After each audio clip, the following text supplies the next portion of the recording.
Assalamu alaikum. This is Nashwa Saeed, and this is the third video in the second level of the Recite Right course on how to read Quran in the right way following the Tajweed rules. Today we're going to speak about the characteristics without opposites. Actually, we have 8 ones. All of them are strong except for only one, as we will see. The first one, al-qalqala, the rarefaction, the bouncing, the shaking. All are synonyms for 5 letters, قطب جد letters, قاف طا با جيم and دال. Second, الغنة, the غنة for the noon and the meme. Third, التفشي, the spreading for the sheen. Fourth, الانحراف, the deviation or the drifting for the lam and the ra.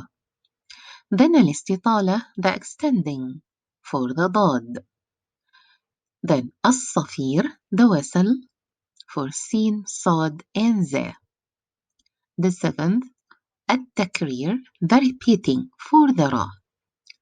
The last, اللين, the flexibility for the waw, which is non-voweled wa preceded by fatha and also non-voweled ya preceded by fatha. And this is the only weak one in between the 8 of them. All of them are strong except for اللين or the flexibility.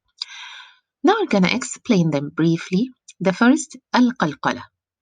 القلقلة has 5 letters which are قطب جد letters. All of them, as we know, are strength and apparent letters, which mean that the collision in between the two components of each of them is very strong.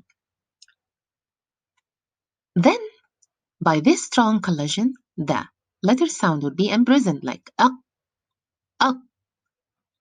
And to be able to end up pronouncing the letter, you have to have a strong parting in between these two components, like saying aq, ata, aba. And this is what's called al-qalqala, or the shaking, the rarefaction, and so on.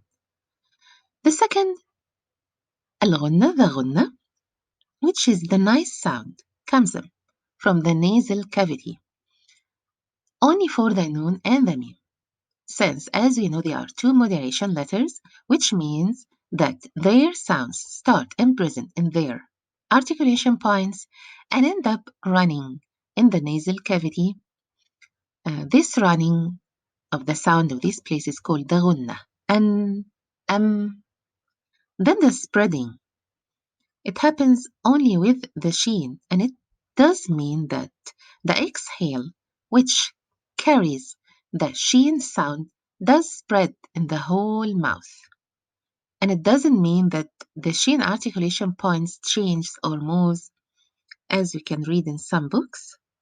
It's only the exhale spreads carrying the sheen sound. Then the deviation, al-inhiraf, only for the ra and the lam. And this characteristic describes the process of the change of the direction for both of them, as they are moderation letters.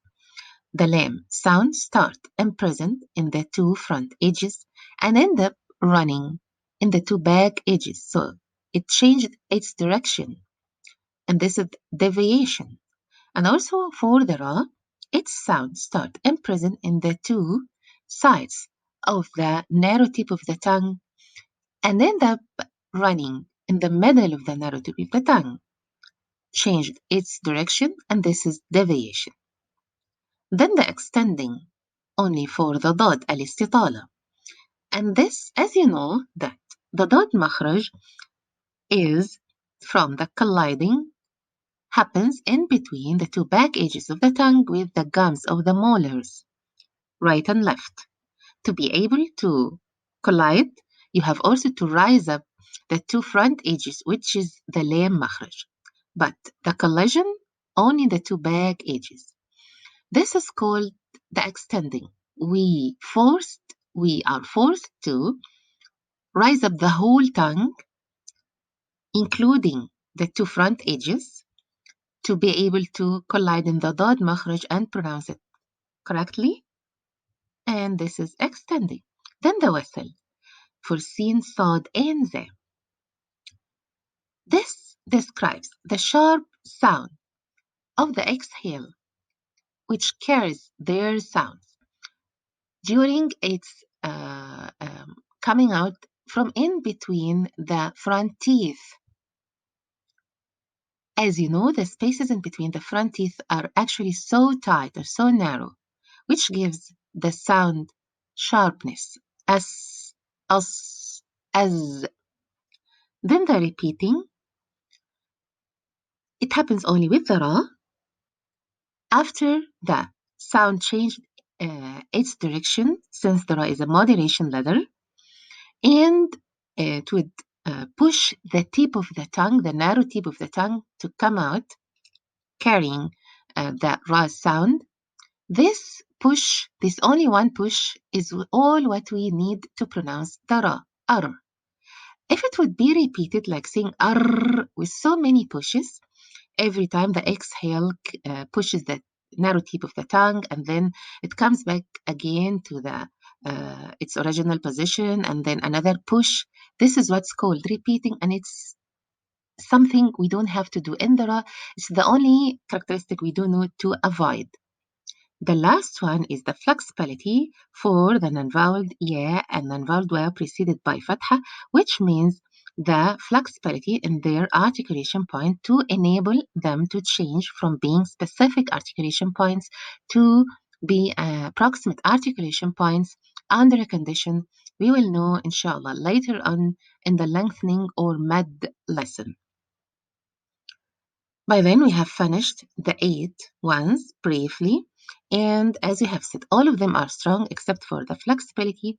The letters would have one of them, except for the ra, since it is the only letter which has two of them, the deviation and the repeating. Otherwise, all the remaining Arabic letters, each of them would have only one characteristic without opposite. Of course, beside the other ones with opposites. Questions mention the characteristics without opposites. Mention the 8 of them, only names. Then, how many weak ones? Third, what are the letters of the repeating? How many letters of repeating? Fourth, true or false? The extending is to stretch the tongue. The flexibility is to turn the makhraj from being specific to approximate under conditions. The wasal letters are sin, lam, za. The spreading is to pronounce the sheen from many articulation points. True or false? Only one point I want to mention, the extending, actually you don't stretch the tongue. It's not to stretch or to extend the tongue. It is, as we have explained, that you would be forced to rise up the dad, the lam makhraj, to be able to collide in the dad makhraj, which is not extending the tongue or stretching the tongue. That's it for today. Assalamu alaikum.